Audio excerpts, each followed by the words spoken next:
Hello. కానమోకు కథావచనం మోహనవచనం పరిజ్ఞాన హితభాండం నిత్య చదువరి శ్రోతలకు ఆహ్వానం. నమస్కారం. చదవదగునెవరు రాసిన తదుపరి చదివిన వెంటనే మరువక పలువురికి వినిపింపబూనిన అది ఏ పరిజ్ఞాన హితభాండమవుపో మహిళ మోహనవచనమై విరాజిల్లు. పరిజ్ఞాన హితభాండం లక్ష్యం ప్రతివారీ సమాచార హక్కు. ఆ స్ఫూర్తితోనే ఇప్పుడు కానమోకు కథావచనం మోహనవచనం సమకాలీన కథా సందేశం శీర్షికన శ్రీఘ్న రచించినటువంటి ఒక కథ ఆమె మాట్లాడితే అనేటువంటి కథను ఇప్పుడు మన కానమోకు కథావచనం శ్రోతలకు మీ కానమోకు స్వరంలో ఇప్పుడు వినిపిస్తాను. వినండి. ఆమె మాట్లాడితే. ఇక వినండి, ఇక కథలోకి ప్రవేశిద్దాం. సమయం రాత్రి 9 గంటలు. శిరీష వడివడిగా అడుగులు వేస్తూ బస్టాండ్ వైపు నడుస్తుంది. ప్రతి నెల ఇదే తంతు. నెలాఖరున ఆఫీసులో మీటింగ్ పడటం, 2 గంటలు ఆలస్యంగా బయటకు రావటం. ఎప్పట్లానే అలాగనే అయినా ఎందుకో ఈరోజు శిరీష చాలా ఆదుర్దాగా ఉంది. మనస్సులో ఏదో తెలియని భయం వెంటాడుతుంది. ఉదయం ఇంట్లో జరిగిన సంఘటనే ఆమెను కలవరపాటుకు గురి చేస్తుంది. ఆ భయం నుండి ఆమె ఇంకా తేరుకోలేదు. గబగబా లంచ్ బాక్స్ పెట్టుకొని ఆఫీస్కు వచ్చేసింది. ఉదయం ఇన్ని గంటలు ఆఫీస్ వర్క్లో పడి ఆ సంగతి గురించి ఆలోచించలేదు, ఇంటి దగ్గర జరిగిన ఘటన గురించి. కానీ మళ్ళీ ఇంటికి వెళ్ళే సమయం వచ్చేసరికి ఆ భయం వెంటాడుతుంది. ఇంతలోనే బస్ స్టాప్ వచ్చింది. రోజు సమయం అయితే బస్సు ఎంతసేపటికి వస్తుందో ఒక అంచనా ఉండేది. ఎప్పుడో నెలకోసారి ఆలస్యంగా రావటం వల్ల బస్సు సమయం గుర్తుపెట్టుకోలేదు. బస్ స్టాపు అప్పటికే రద్దీగా ఉంది. ఈ సమయంలో ఇలాగే ఉంటుంది కదా అనుకుంటూ ఒక పక్కగా నిల్చుంది. ఇంతలో వచ్చిన ఓ బస్సులో ఎక్కిన జనంతో సగం బస్ స్టాప్ ఖాళీ అయ్యింది. మాటి మాటికి వాచ్ వైపు చూసుకోవటం, బస్సు వచ్చే వైపు చూడటంతోనే సరిపోతుంది. కానీ ఎంతసేపటికి ఈ బస్సు రావడం లేదు. ఇక లాభం లేదనుకొని ఆటో స్టాండ్ వైపు వెళ్ళబోయింది. ఇంతలోనే తాను ఎక్కాల్సిన బస్సు రావటంతో ఆ ప్రయత్నం మానుకుంది. వెంటనే బస్సు ఎక్కి కిటికీ వైపు ఆ సీట్లో కూర్చుంది. ఇంటికి వెళ్ళేసరికి ఎలా లేదన్నా గంట సమయం పడుతుంది, అంతా పడుకుంటారు అని అనుకుంటుండగానే శిరీష మదిలో మళ్ళీ అలజడి. ఎందుకు తాను ఇంత తీవ్రంగా కలవరపడుతుంది? నేనేమి తప్పు చేయలేదు, నిజం మాట్లాడాను. అయితే కాస్త గట్టిగా చెప్పాను. ఎప్పుడూ లేని విధంగా నన్ను అంతా అలా చూస్తుండిపోయారే కానీ ఒక్కరూ మారు మాట్లాడలేదు. అవును, మరి ఎన్నాళ్ళ నుండో అణచిపెట్టుకుంటున్న ఆవేశం అది ఈరోజు ఉదయం బద్దలైంది. నాలో మరో మనిషిని చూశారు అనుకుంది. పెళ్ళైన దగ్గర నుండి అత్తగారింట్లో తన అస్తిత్వం కోల్పోయింది. ఒక మరబొమ్మలా కీ ఇస్తే ఆడుతూ వస్తుంది. 2 బిడ్డల తల్లైనా తన మాటకు విలువ లేదు. తల్లైతే విలువ ఇవ్వాలని కాదు కానీ అసలు ఆడదంటేనే ఆ ఇంట్లో చులకన.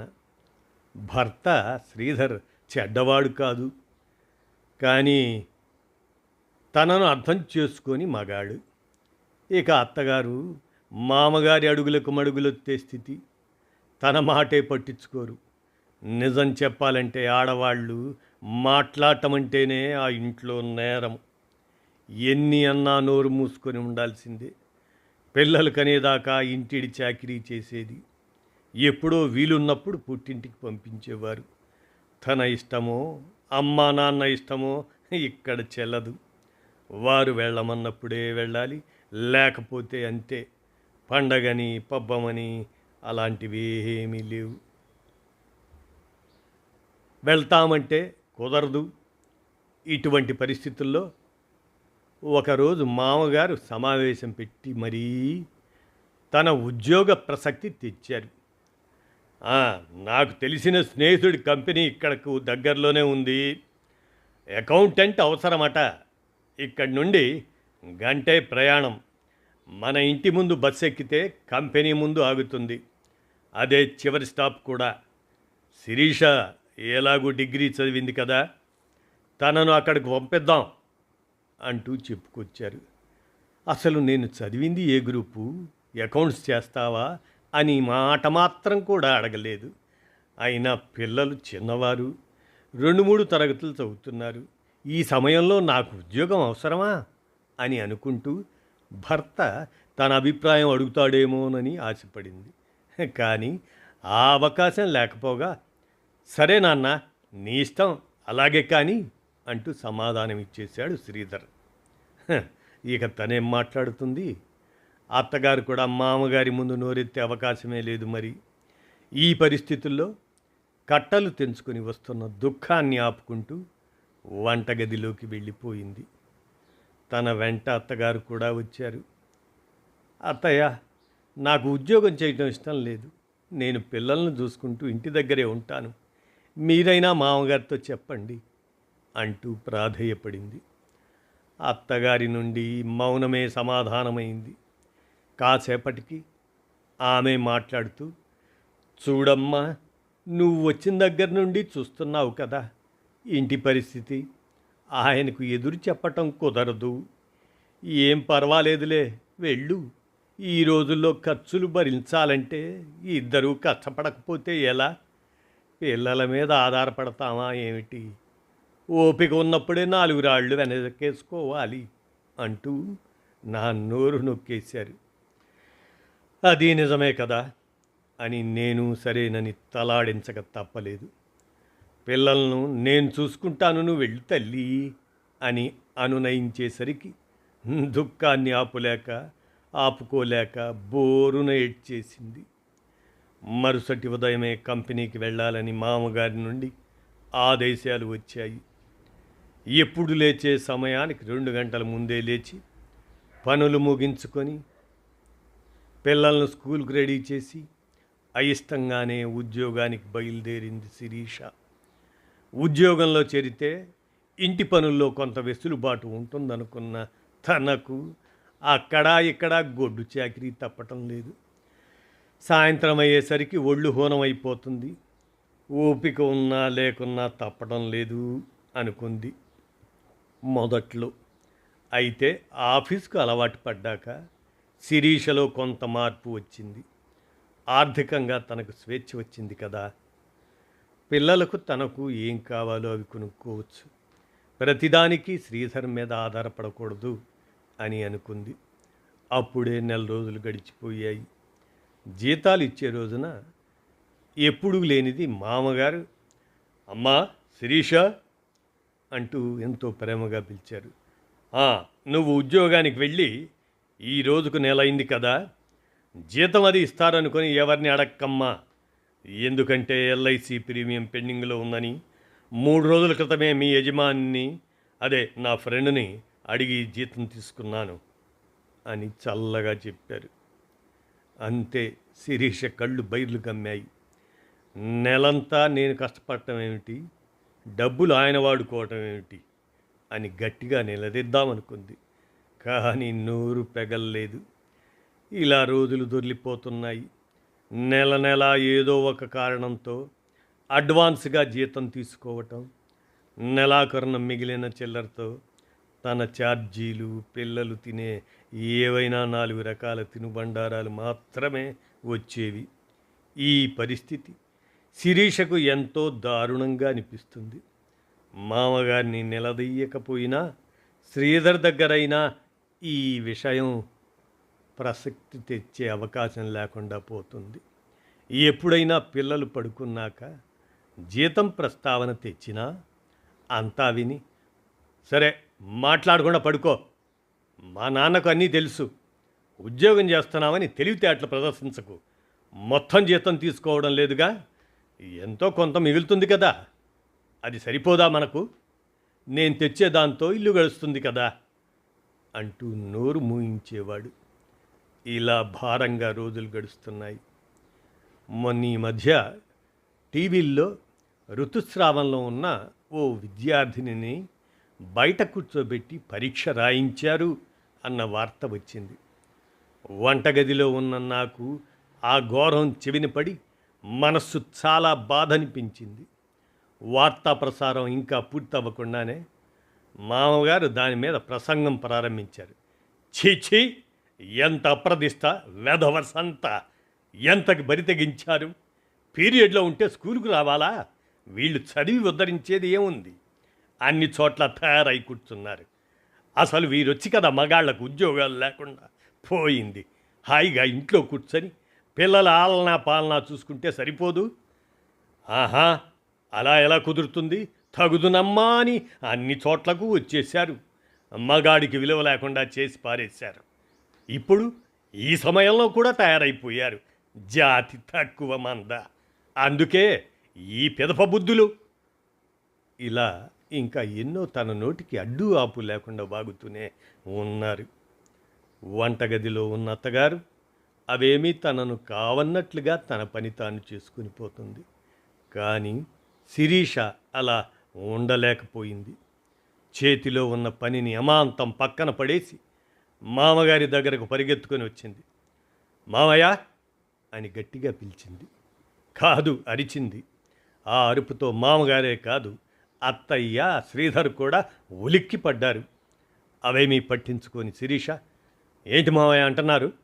మూల కూర్చోవలసిన రోజుల్లో స్కూల్కి వెళ్ళడం అంటేనే ఏమిటనేనా కదా మీ ప్రేలాపన? అసలు మూల ఎందుకు కూర్చోవాలి? ఆడదానికి మాత్రమే ఉన్న అరుదైన ప్రకృతి చర్య అది. ఆ చర్య లేకపోతే సృష్టి ఆగిపోతుంది. అంటే ఎంతో పవిత్రమైన చర్య అది. అటువంటిది మీలాంటి ఛాందసవాదులు కొంతమంది అదేదో అంటరానిదైనట్టు, మైల పడిపోతామన్నట్టు ఇన్నేళ్ళు కాదు ఎన్నో ఏళ్ల నుండి చింకి చాప, చిరిగిన చీరలు ఇచ్చి మూల కూర్చోపెట్టారు. ఇంకా ఎన్ని రోజులు నోరు మోసుకుని కూర్చోవాలి? రోజులు మారాయి, మీరు మారండి. ఇప్పుడు చాలామంది ఆడవాళ్ళు వెనకట్లా మూల కూర్చోవడం లేదు. అది ప్రకృతి ధర్మం అని భావిస్తున్నారు. ఊపిరి పీల్చడం, వదలడం లాగే అది కూడా సహజ ప్రక్రియ అని అనుకుంటున్నారు. ఇంకా ఈ రోజుల్లో కూడా మూల కూర్చోవటం, మడి కట్టుకోవటం అని కూర్చుంటే ఎక్కడి పనులు అక్కడ ఆగిపోతాయి. అయినా స్త్రీని ఒక వస్తువుగా, యంత్రంగా చూసే మీలాంటి జాతికి ఇది పెద్ద నేరంగానే కనపడుతుంది. తల్లి, భార్య, అక్క, చెల్లి కూడా తనలాగే మనిషి అని గుర్తించని మనుష్య జాతికి చెందినవారు మీరు. స్త్రీని సాటి మనిషిగా ఎప్పుడైతే గుర్తిస్తారో అప్పుడే ఈ దేశం బాగుపడుతుంది. మీకు పిల్లల్ని కనడానికి స్త్రీ కావాలి. మీ బట్టలు ఉతికి, వంట వండి మీకు అన్ని సపర్యలు చేయటానికి స్త్రీ కావాలి. కానీ మీతో సమానంగా నడవటానికి ఆమె పనికిరాదు. ఇదెక్కడ న్యాయం? ఒక్కసారి మీ జీవితాన్ని అత్తయ్య లేకుండా ఊహించుకోండి. మీరు ఎక్కడుండేవారు? పిల్లలు ఎక్కడుండేవారు? కుటుంబం ఏమై ఉండేది? ఈ అన్ని పనులకు అత్తయ్య సహచర్యం లేకుండా మీరొక్కరే చేయగలిగేవారా? ఆలోచించండి అని ఆవేశంగా తాను చెప్పాలనుకున్న 4 మాటలు చెప్పేసింది. ఆయన నుండి ఏ సమాధానం ఆశించకుండానే టైం అవ్వడంతో గబగబా ఆఫీస్కు తయారై వచ్చేసింది. ఇంతలో బస్సు బ్రేక్ పడటంతో ఆ కుదుపుకు ఆలోచనలలో నుండి బయటకు వచ్చిన శిరీష బస్సు దిగి ఇంట్లోకి వెళ్ళింది. అందరూ పడుకున్నట్లున్నారు. లైట్లన్నీ తీసేసి ఉన్నాయి. స్నానం చేసి వంటగదిలోకి వెళ్ళి భోజనం చేసి తన గదికి వెళ్ళిపోయింది. తను ఊహించిన వాతావరణం లేకపోయినా మరుసటి రోజు దీనిపై మామగారు చేసే రాద్ధాంతం గుర్తొస్తూ భయంగానే ఆ రాత్రి నిద్రకు ఉపక్రమించింది. ఇంతలోనే నిద్ర పట్టకుండానే తెల్లారిపోయింది. ఆ రోజు ఆదివారం కావటంతో అందరూ ఇంట్లోనే ఉన్నారు. గబగబా లేచి వంటగదిలోకి వెళ్ళిపోయింది.